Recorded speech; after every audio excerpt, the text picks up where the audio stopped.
250 children. Yeah. So alpacas can be shy animals. So just move quietly, calmly around the paddock. No running, yelling or anything like that. When you want to approach alpaca, you always approach them from the front so they can see you coming. Never touch the alpaca on the head as they can't see up because they're very furry. Yeah. Also, don't touch the alpaca from behind on the bum because his reaction will be to kick out. So you can touch the alpaca anywhere on the neck and on the shoulders.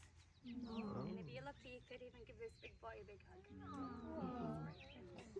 But they do have different personalities, so some are more friendly than others. But you're welcome to try any, and we'll point out some friendly ones for you. So this one is friendly. Yeah, it's beautiful. Who do you like?